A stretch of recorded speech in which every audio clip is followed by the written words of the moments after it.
네, 안녕하세요. 저는 학점은행제 출신 편입 합격생 범스타고요. 여러분들 중에서 이제 수시나 수능을 다 끝마친 분들이 많을 거라고 생각을 해요. 그 중에서 고등학교 3학년이나 아니면 재수생분들이 있죠. 그런 분들께 전달해드리는 내용이고요. 여러분들이 수능이나 수시 말고도 편입이라는 제도를 통해서 대학교를 진학할 수 있다는 방법을 알려드리기 위해서 영상을 찍고 있습니다. 지금부터 영상 시청해 주시고요. 한번 가볼게요. 렛츠 고!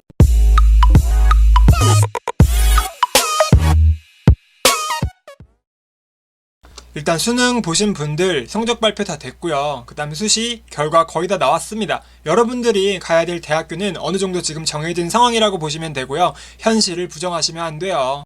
그런데 지금 이 영상을 보고 계시는 분들이라면은 대학교 편입에 대해서 알아보시는 분들일 거라고 생각을 해요. 그런 분들 같은 경우는 지금 성적이 마음에 들진 않을 거예요. 이때 바로 중요한 포인트 있습니다. 여러분들은 두 가지 갈림길에 서 있는 거예요. 첫 번째는 내 성적에 맞는 대학교에 진학을 해서 편입을 하는 방법이고요. 두 번째 방법은 대학교에 진학하지 않고 학점은행제를 통해서 편입하는 방법입니다. 일단 첫 번째 방법에 대해서 자세하게 설명을 드릴게요. 아무래도 여러분들의 성적이 기대치만큼 높지 않다 보니까 여러분들이 진학하는 대학교는 만족스러운 대학교는 아닐 거라고 생각을 해요. 일단 개인적으로 말씀을 드리자면은 내가 편입을 생각하고 있는데 억지로 내 성적에 맞게 대학교에 진학하지는 마세요. 절대. 그럼 보통 일반적인 학생들은 이렇게 대답을 하세요.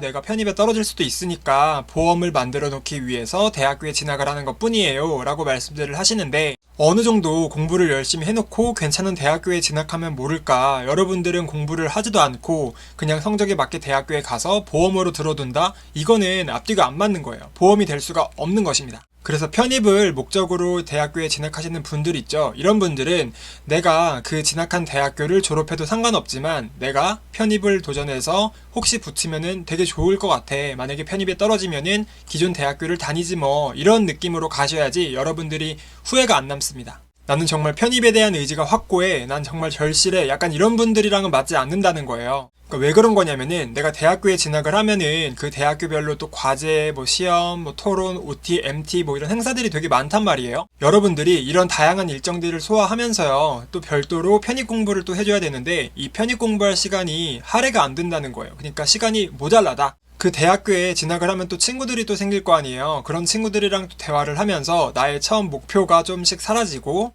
그래서 여러분들이 처음 목표랑 다르게 그 대학교에 그냥 적응을 해버리는 거예요. 그러니까 결국 안주하게 된다는 거죠. 사람들은 일반적으로 어떤 상황에 적응을 하잖아요. 그럼 그 상태로 머무르려고 하고 안주하려고 하지, 새로운 도전을 하는 거는 좀 힘들어요.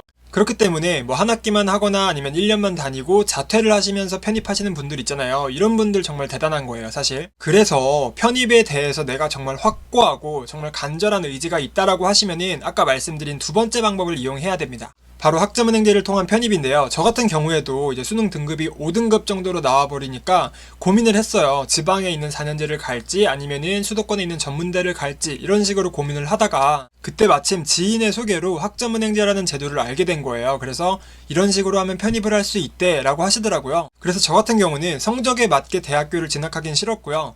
그렇다고 또 부모님이 재수 비용을 대줄 테니까 재수를 해봐라 라고 하셔도 자신이 없었어요. 그러니까 수능과는 좀 거리가 멀었습니다.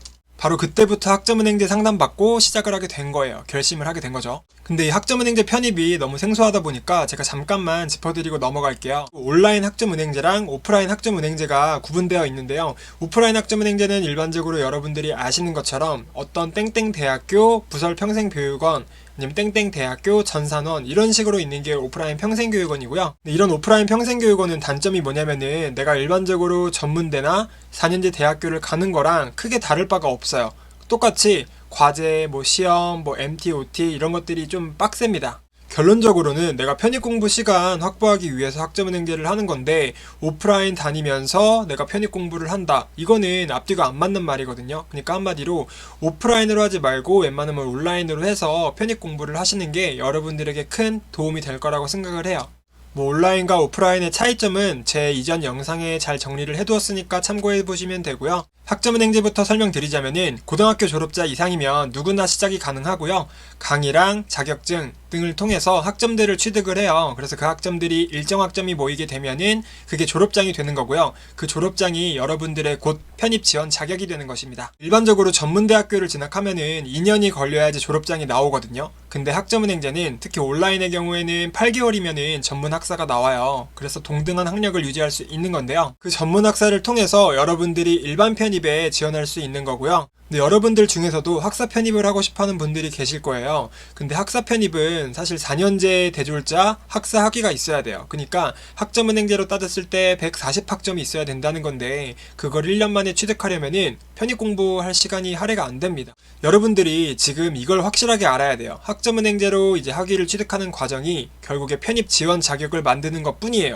편입 공부도 안 하고 내가 학사로 준비를 해서 지원하면 붙겠지? 이렇게 생각하시면 안 된다는 거예요. 그럼 이렇게 해서 여러분들이 지원 자격을 갖췄으면 어떻게 해야 될까요? 바로 편입 준비를 또 따로 해야 돼요. 편입은 대학교별로 전형 방법이 달라요. 어떤 곳은 편입 영어를 시험 봐야 되고요. 어떤 곳은 공인 영어로 평가를 해요. 그래서 여러분들이 먼저 대학교를 선정하는 것이 중요합니다. 그래야지 목표 대학에 맞게 내가 전형 준비를 하니까. 그래서 여러분들이 학점은행제를 통해서 편입을 결심했다면요. 여러분들이 어떤 식으로 내가 학위를 취득해서 편입 지원 자격을 만들지를 계획해 보시고요. 추가적으로 목표 대학을 정하는 게 중요하다고 할 수 있습니다. 저는 처음에 대학교 선정할 때 인서울이나 아니면 수도권 대학교를 가야겠다라고 선정을 했고요. 공대, 그러니까 자연계열로 준비를 했어요. 그러다 보니까 편입 영어, 편입 수학을 준비를 했던 것이죠. 그래서 대략 1년 정도의 편입 공부 기간을 거치면서 제가 수능 등급으로는 정말 쳐다보지도 못할 대학교들에 합격을 할 수 있었던 거예요. 그럼 또 여러분들은 이렇게 말씀하실 거예요. 학점은행제로 편입하려고 하는데 부모님의 반대가 너무 심합니다. 근데 사실 부모님 입장을 여러분들은 좀 이해를 해야 돼요. 그러니까 여러분들이 사실 19살 때까지 부모님께 신뢰를 드리지 못했단 말이에요. 뭐 수능도 망쳐, 재수도 망쳐 이러면서 신뢰를 못 드렸어요. 여러분 탓입니다. 부모님이 거부 반응을 보이거나 아니면은 반대를 하는 거는 여러분들이 받아들여야 됩니다. 그리고 무엇보다도 부모님들이 학점은행제라는 제도를 잘 모르세요. 심지어 편입까지도 잘 모릅니다. 그렇기 때문에 일반적인 부모님들은 그냥 재수를 해, 아니면은 성적에 맞게 대학교에 가, 이런 식으로 말씀들을 하시거든요. 그걸 설득하려면은 여러분들이 확실한 계획서를 세워보시고요. 그 다음 추가적으로 정말 강한 의지, 간절함을 부모님께 어필해야 됩니다. 근데 이건 여러분들만의 이야기가 아니라요. 대부분의 편입을 준비하시는 분들이, 심지어 저 같은 경우도 이제 학점은행제로 편입한다고 했을 때 부모님이 엄청나게 반대를 했었어요. 이거 불안해 하셨죠. 그래서 이제 학점은행제 시작할 때 그 자격증 취득해서 학점 인정 받잖아요. 그런 자격증들 정말 합격하면은 부모님께 꼭 알려드렸고요. 이렇게 열심히 하고 있다라고 하면서 어필을 많이 했었던 것 같아요. 나는 정말 편입 생각이 간절한데 뭐 환경 때문에 편입을 못한다? 이러면은 나중에 정말 후회 남을 수 있거든요. 그러니까 여러분들은 어떻게든 이걸 설득해야 됩니다. 그래서 당부 말씀드리면은 여러분들이 편입이나 뭐 학점은행제 알아보실 때 뭐 커뮤니티 사이트, 카페 뭐 이런 데서 알아보지 마시고요. 정말 전문적인 상담가랑 이야기를 해보시고 진행을 해봤으면 좋겠어요. 예를 들어 뭐 편입 합격생이라든지 아니면 편입 학원 아니면 뭐 학점은행제 전문 기관 이런 데에서 상담을 받아보고 여러분들이 확실하게 루트 정했으면 좋겠어요. 그리고 상담 받을 때도 여러분들의 상황을 확실하게 말씀해야지 막 수능 5등급인데 저 수능 3등급이고요 막 이런 식으로 상담하면은 원활한 상담이 안 됩니다. 그렇게 전문성이 있는 전문 기관이나 아니면은 뭐 지인 중에 편입 합격생이 없다라고 했을 때는 여러분들 곁에는 제가 있잖아요.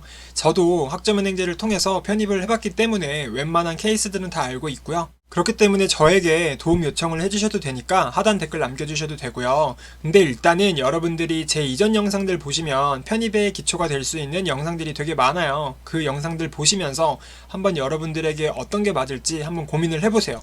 그리고 여러분들 개개인에 맞는 솔루션을 드릴게요. 뭐 지금 현재 수능이나 수시가 망했다고 해서 여러분들 인생 망한 거 아니고요. 대학교 들어갈 수 있는 방법은 되게 많습니다. 그렇기 때문에 여러분들이 다양한 경로를 한번 알아보신 다음에 그 다음에 결정을 해야지 나중에 후회가 안 남다는 거예요. 그래서 대학교 들어가는 방법 중에서 편입이라는 방법도 있으니까 여러분들이 꼼꼼히 알아보시고 선택은 여러분들의 몫입니다. 네, 이렇게 해서 편입을 고민 중이신 고3 또는 재수생 분들에게 어떤 식으로 계획을 세우고 어떤 식으로 접근을 해야 되는지 어떤 마음가짐으로 임해야 되는지 말씀드린 영상이고요.